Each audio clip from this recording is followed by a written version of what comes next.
eu tive esse quadro, né, dessa doença aos meus 12 anos. E a partir dos meus 12 anos que eu me tornei cantora. Só que eu só peguei minha ordem dos músicos, que é a minha carteirinha de cantora e compositora, acho que eu tinha 16, 17 anos, né?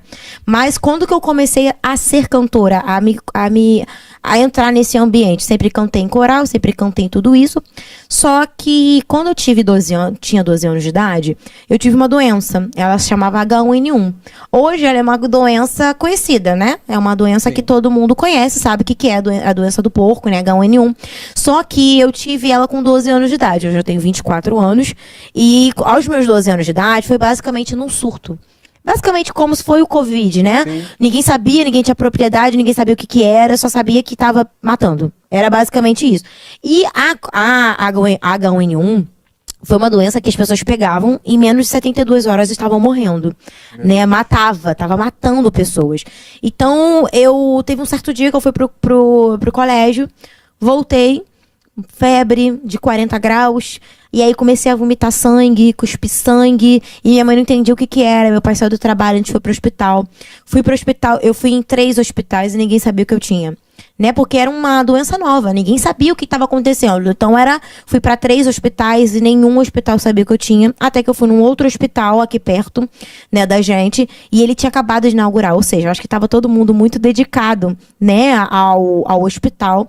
E a doutora viu, realmente, fez o check-up, eu não tinha nada no pulmão, meu pulmão estava intacto, tudo estava intacto, e até que eu vomitei, cuspi, né, uma bola de sangue, e a doutora falou, olha, não é normal, né? Então, e ela já estava me encaminhando para ir para casa. E como é uma doença de 72 horas você pegava e morria, o quadro a gente já sabe onde terminaria, né? Sim. E aí a doutora falou assim, olha, vamos fazer o seguinte, vamos refazer isso no intervalo de 2 horas, assim, entre um exame e outro, entre um check-up e outro. E nessas 2 horas que a doutora foi e fez um novo check-up em mim, meu pulmão tava, tipo, com 70% comprometido, com água na pleura. E aí ela começou, até então não tínhamos a nomenclatura H1N1. Não sabíamos, né, o que era isso. E aí a doutora falou, não, calma aí, realmente aconteceu uma coisa, vamos interná-la. Se ela tá com água na pleura, o pulmão, foi esse pulmão aqui, né, no caso meu pulmão direito, a gente vai ter que internar. E nisso eu fiquei internada, fiquei por 12 dias no CTI, né, eu fiquei no CTI, para você ter um entendimento de nível de grave, né, a parte mais grave, geralmente tem uma leitura no CTI, que é, se você fica na frente da ilha, que é onde os doutores ficam, é um lugar mais grave, né? Sim. A pessoa que está mais grave. E as pontas, né, mais fácil acesso. E as pessoas que estão nas laterais são as mais tranquilas. Eu fiquei em frente à ilha, né, das doutoras. E ali naquele lugar, foi um lugar onde eu tive verdadeiramente um encontro com Deus, sabe? Porque até então eu era cristã, porque minha família era cristã, né? Porque eu fui criada num lar cristão. E ali eu conheci verdadeiramente, sabe, a Deus, a Cristo, entendeu? Isso que eu ia te perguntar.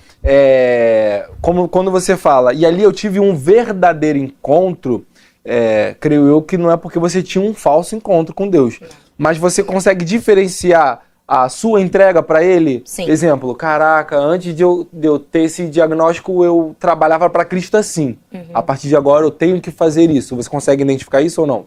Sim. Primeiro que eu era uma criança, né? Sim. Tinha 12 anos, mas eu sempre fui muito grande, né? Tanto que eu quase não cabia na cama do UTI, né? E eu entendo que até hoje, vamos supor, eu tenho 24 anos, eu tive um verdadeiro encontro no quesito de intimidade, sim, sabe? E eu digo que aos meus 18 anos, eu acho que verdadeiramente também conheci, porque eu acho que Cristo, ele é profundo. E à medida que você vai conhecendo ele, você vai conhecendo mais ainda. Não tem como você chegar e falar, eu já conheço ele por completo.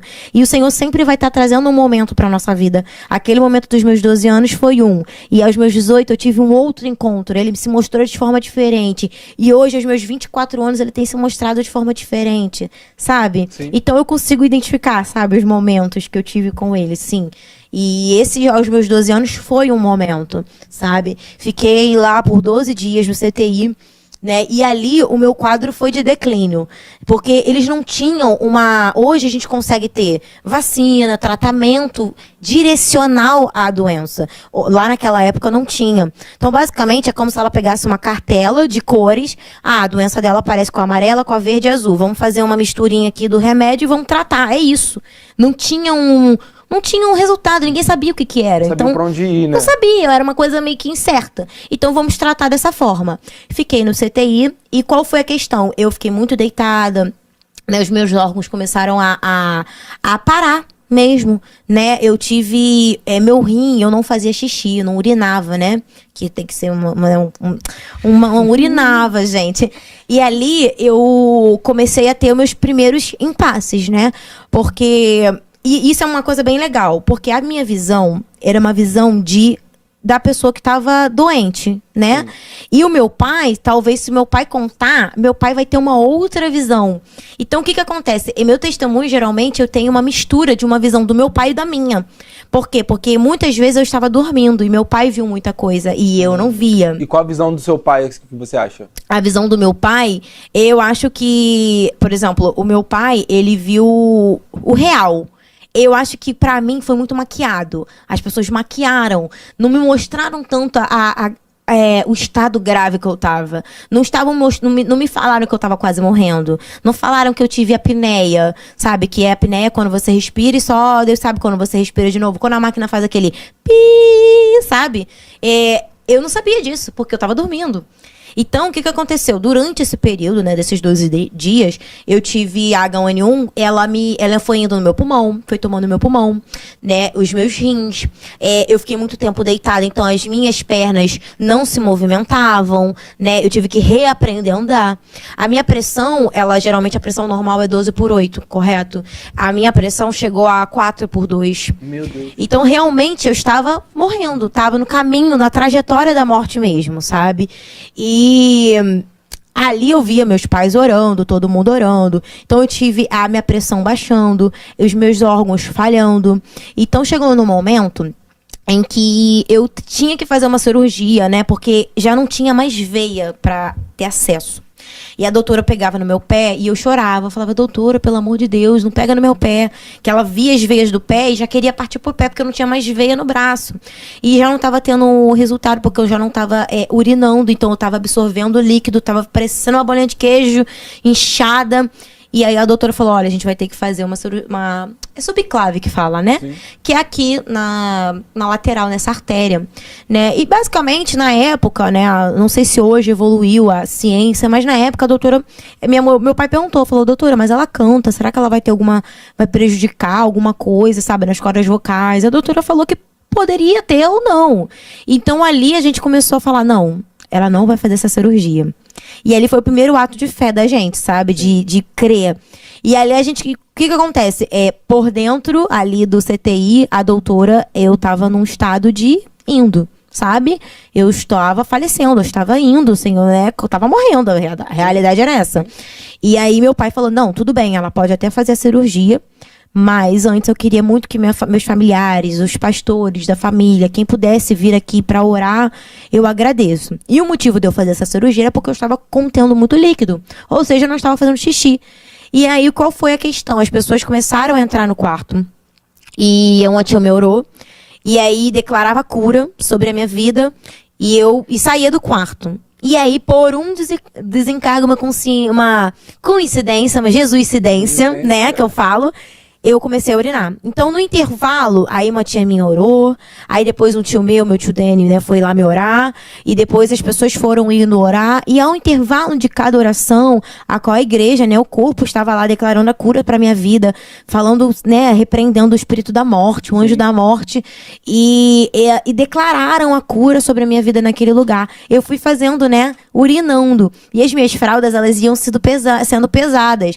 E no final da última oração, a doutora falou, olha, então... Aí chegou assim, sabe quando a gente sabe que é um milagre? Sim. E aí a gente fala assim, ai, meu Jesus, coisa rica. E aí ela falou, olha, então, por hora, a gente vai cancelar a cirurgia, né? O acesso da subclave dela, porque pesamos as fraldas, né? E vimos que realmente ela não precisa mais dessa cirurgia, ela tá conseguindo urinar. Foi só, assim, um milagre, sabe? O pequeno milagre que Cristo fez ali naquele lugar. E algo muito interessante, Jader, é o seguinte, é que quando uma pessoa foi orar lá, a pessoa falou assim, Senhor, envia os seus anjos aqui nesse lugar, nesse CTI. E quando o Senhor ele faz o milagre, ele faz às vezes só para você. Mas quando ele quer, ele atinge a todos. Sim. Todos que estão ao nosso redor. E aí, qual foi a questão? O anjo, quando nós pedimos, clamamos para que o anjo fosse lá e passasse, sabe, a espada de fogo, cortando todo o laço de morte naquele lugar. Gente, virou uma loucura, porque, tipo, lá fora, a minha família tava comemorando, e as doutoras começaram a correr para um lado, correram para o outro, correndo para o lado, do nada as máquinas apitando, e aí começaram a correr para um lado, correndo para o outro. O que tá acontecendo? Aí a doutora simplesmente abriu, descortinou assim, e falou, Joyce, eu já volto aqui, tá bom? É porque tá uma loucura, as máquinas estão respondendo, todo mundo tá respondendo, eu não sei o que vocês fizeram aqui dentro, mas deu certo. Saiu. E ali a gente entende, sabe, a grandiosidade do milagre. Que o milagre não foi somente a minha vida, não foi só eu, mais uma vez, saindo daquele quadro, né? Que eu me lembro que quando eu olhei meio que pra cima, né? O monitor tava 10/3, ou seja, a minha pressão já não tava mais 4/2, já tinha subido. E aquilo, né? O Senhor, quando Ele quer, Ele faz o milagre pra todos. E alcançou todo mundo do CTI. Uma criancinha de 6 meses que tava com morte cerebral. Sério, morte cerebral. Acordou chamando a mamãe e o papai. Meu Deus. Chamando mãe e pai. Aí tinha uma outra criança que calhou de ser amigo do meu pai, que estava lá no cantinho do CTI, também respondeu. E aí o pai dessa criança chegou pro meu pai e falou, Vando, o que vocês fizeram ali? Algo aconteceu naquele lugar. E é aquilo, né? Quando Jesus entra, filho, não tem como. Ele vai trazer o milagre, ele vai trazer a cura, sabe?